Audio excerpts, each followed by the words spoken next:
এবার আমরা কিছু লাভের কথা বলব। শাস্ত্রে যেমন কিছু কিছু দ্রব্য খেলে পরে আমাদের ক্ষতি হয় বলেছেন, আবার কিছু কিছু দ্রব্য আছে খেলে পরে লাভ হইবে। আমরা লাভ ক্ষতি দুটাই আমাদের জানা প্রয়োজন। এতক্ষণ আমরা প্রতিপদ থেকে আরম্ভ করে অমাবস্যা পর্যন্ত বা পূর্ণিমা পর্যন্ত যাহা খেলে ক্ষতি হয় তাহা আলোচনা করেছি। এখন যাহা খেলে লাভ হইব তাহা আমরা আলোচনা করব।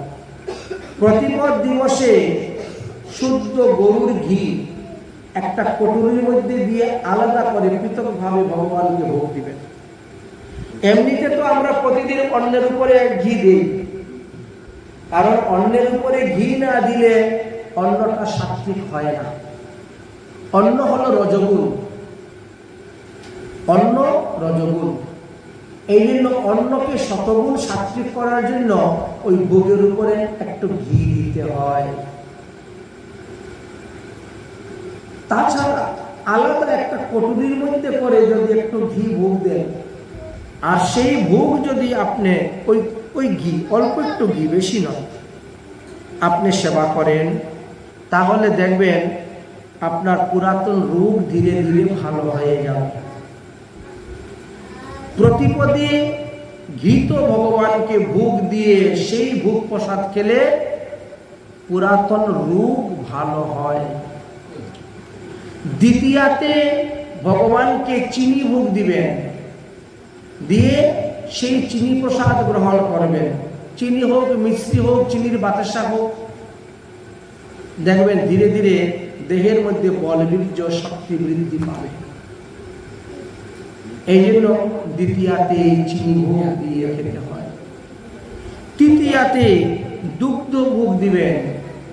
মহিষের দুধ ভোগ দেওয়া নিষিদ্ধ আছে। পঞ্চনখধারী জীবের নিষিদ্ধ আছে। এক খুর বৈশিষ্ট্য প্রাণীর দুধ ভোগ দেওয়া নিষিদ্ধ আছে, যেমন ঘোড়া এক খুর, এরকম। এই জন্য বলছেন যে গরুর দুধটাই হলো উত্তম। যদি ভগবানকে আপনি তৃতীয়াতে দুগ্ধ ভোগ দিলেন, এক গ্লাস দুধ ভোগ দিলে, সেই দুগ্ধ ভোগ যদি আপনি প্রসাদ পান, দেখবেন আপনার সর্ব দুঃখ নাশ হইবে, দুঃখের অবসান হয়ে যাচ্ছে। প্রসাদে সর্ব দুঃখ হানির সার। অন্যান্য দিন আপনি দুধ ভোগ দেন আর না দেন সেটা আলাদা, পান আর না পান, কিন্তু তৃতীয় দিবসে আপনি দুগ্ধ ভোগ দিবেনই দিবেন। চতুর্থীতে গুড়া, চিনির একদম সাতুর মতন দানা দানা পাওয়া যায়, বা চিনিকে পিষে নাও, চিনিকে পিষে নাও, বা মিক্সচার মেশিনে চিনিকে পাউডারের মতো বানিয়ে নাও, সেইটা ভগবানকে ভোগ দিবেন। ভোগ দিয়ে আপনি প্রসাদ পাবেন, দেখবেন আপনার বিঘ্ন নাশ হয়ে যাবে। আপদ বিপদ যা কিছু আপনার আসতেছে, এই সমস্ত আপদ বিপদ ধীরে ধীরে নাশ হয়ে যাবে। পঞ্চমীতে ভগবানকে কলা ভোগ দিবেন আর কলা প্রসাদ খাবেন। পঞ্চমীতে যে ভগবানকে কলা ভোগ দিয়ে কলা প্রসাদ পাবে, তার দিন দিন মেধা শক্তি বৃদ্ধি হবে। আগে কি বলছিলাম, অষ্টমীতে নারকেল খাইলে মেধা শক্তি হ্রাস পায়, আর পঞ্চমীতে কলা খেলে মেধা শক্তি বৃদ্ধি হয়। দেখেছেন? এই জন্য যে সমস্ত ছেলেমেয়েরা লেখাপড়া করে, তাদেরকে অন্যান্য দিন কলা খাওয়ান আর না খাওয়ান, অন্ততপক্ষে পঞ্চমী দিন তাকে কলা খেতে দিবেন। তবে ভগবানকে নিবেদন করে দিলে পরে ওটা শক্তিটা বেড়ে যায়। ভগবানকে যখন নিবেদন করে দিবেন, তখন তো ওটা চিন্ময় প্রসাদ হয়ে যাচ্ছে না, তার একটা শক্তি বেশি হয়ে যায়, তখন একটা পাওয়ারফুল শক্তি পেয়ে গিয়ে সেটা গিয়ে সেইভাবে কাজ করে থাকে। ষষ্ঠীতে মধু ভোগ দিবেন, মধু। ষষ্ঠী তিথি, একাদশী আদি ব্রততে মধু খাওয়া নিষিদ্ধ আছে, কিন্তু ষষ্ঠী তিথিতে মধু খাওয়া নিষিদ্ধ নেই। ষষ্ঠী তিথিতে শুধু মধু একটা কটুরির মধ্যে ভোগ দিবেন, দিয়ে সেটা আপনি পাবেন, দেখবেন কৃষ্ণ ভক্তি ভগবত ভক্তি, ভগবত প্রেম আপনার বৃদ্ধি হবে, আপনি ভগবত প্রেম ভক্তি লাভ করতে পারবেন। ভগবত পদপদ্ম লাভ করার একটি সহজ উপায় হলো এই ষষ্ঠীতে মধুদান করা। সপ্তমীতে আখের গুড় ভগবানকে ভোগ দিয়ে প্রসাদ পাবেন, আপনার দুঃখের অবসান হয়ে যাবে।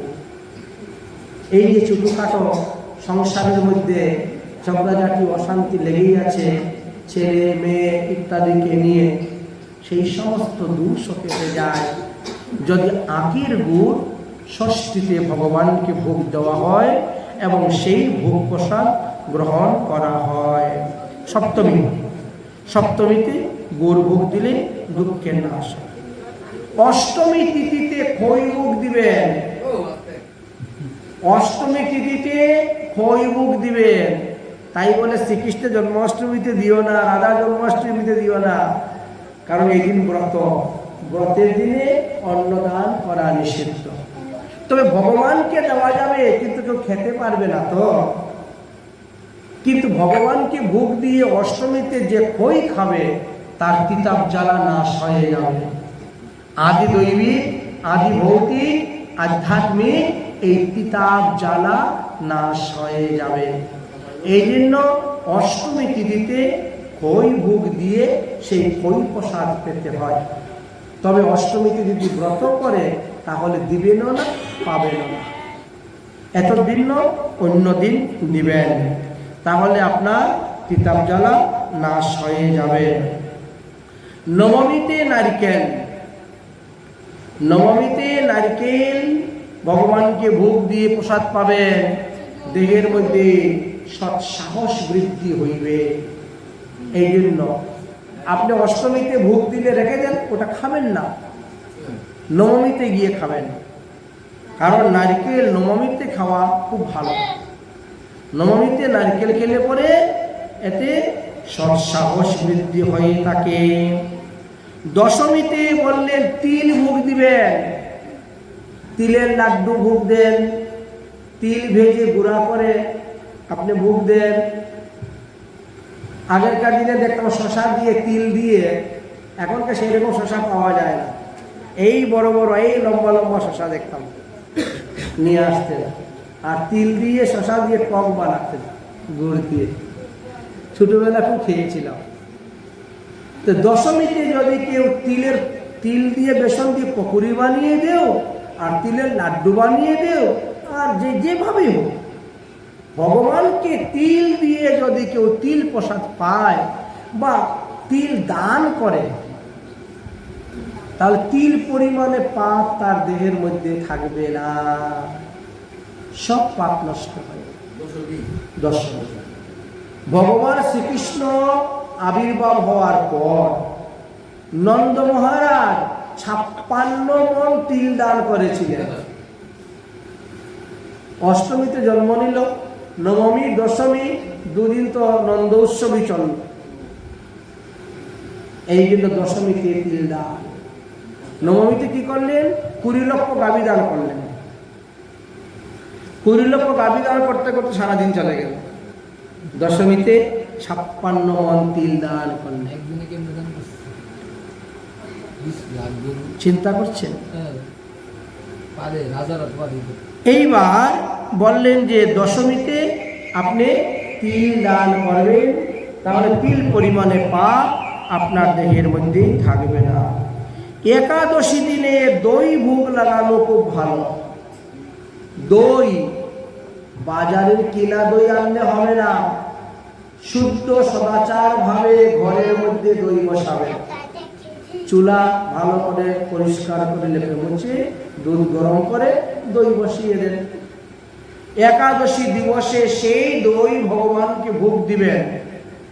আপনি নিজেও সেই দই প্রসাদ গ্রহণ করতে পারেন যদি সজলা করেন। যারা নির্জলা করে তাদের ব্যাপার তো আলাদাই, যারা সজলা করে দই। যারা একাদশীতে ভগবানকে দই ভোগ দেয় এবং দই প্রসাদ পায়, তাদের ধীরে ধীরে ধন সম্পত্তি বৃদ্ধি হয়, ধন সম্পত্তি বৃদ্ধি হবে। এই জন্য সম্পদ বৃদ্ধির ক্ষেত্রেও দই ভোগ একাদশী দিনে অত্যন্ত প্রসিদ্ধ। দ্বাদশী দিন সকালবেলা ভগবানকে চিরা ভোগ দিবেন, কৃষ্ণ ভক্তি লাভ হইবে। এই জন্য দ্বাদশীতে চিরা ভোগ দেওয়া অত্যন্ত প্রসিদ্ধ। যদি এত সকালবেলা রান্না করতে না পারেন, একটু চিরা ভোগ দিয়ে মুখে দিলেও পালন হয়ে গেল। তাও যদি সময় না পান, তাহলে জগন্নাথের মহাপ্রসাদ কিনে এনে ঘরে রেখে দিবেন। সকালবেলা মন্ত্র বলবেন আর মুখে দিবেন, পালন হয়ে গেল। ব্রতের নির্দিষ্ট সময়ের মধ্যে পালন করতে হয়।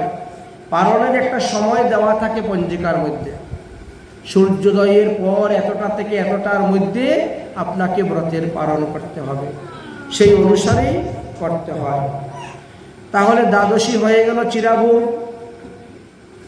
ত্রয়োদশী দিবসে ছানা পনিরের রসা,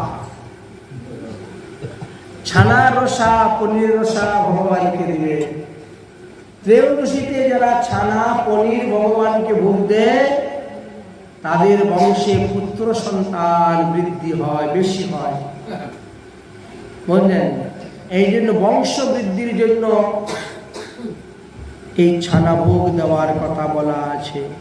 প্রজা বৃদ্ধির জন্য, প্রজা বৃদ্ধি, এই জন্য বললেন ত্রয়োদশীতে ছানা পনির ভোগ দিবেন। চতুর্দশীতে আপনি ছাতু ভোগ দিতে পারেন। ছাতু গম, চানা, মটর, ডাল ইত্যাদি এনে ভালো করে ভাজেন, ভেজে গুঁড়ো করে একসঙ্গে ছাতু তৈরি করেন। তাই চতুর্দশীতে এই ছাতু ভোগ দিলে ভগবান ধাম লাভ করা যায়। আর অমাবস্যা পূর্ণিমা দিবসে পায়াস রান্না করে ভগবানকে ভোগ দিবেন। মিষ্টান্ন, পরমান্ন যদি রান্না করে ভগবানকে ভোগ দেন, আর সেই ভোগ প্রসাদ যদি কোনো সাধুগুরু বৈষ্ণবকে দান করতে পারেন ভালো, না হলে একটু গোমাতাকে দিবেন, একটু কুকুরকে দিবেন, একটু কাককে দিবেন, একটু পিপিলিকাকে দিবেন, বা একটু নদীর জল বা পুকুরের জলে বিসর্জন করে দিবেন। তাহলে আপনার পূর্বপুরুষ যদি কেউ তার পাপের ফলে নরকে পড়ে থাকে, নরকুণ্ডে পড়ে থাকে, তথাপিও সে উদ্ধার হয়ে যাবে।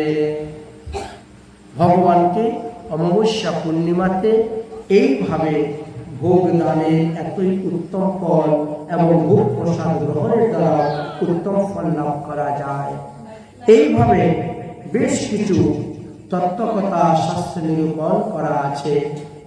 আমরা শাস্ত্রবিধি মানি না বলে আমরা এই অবস্থা প্রাপ্ত হয়ে থাকি।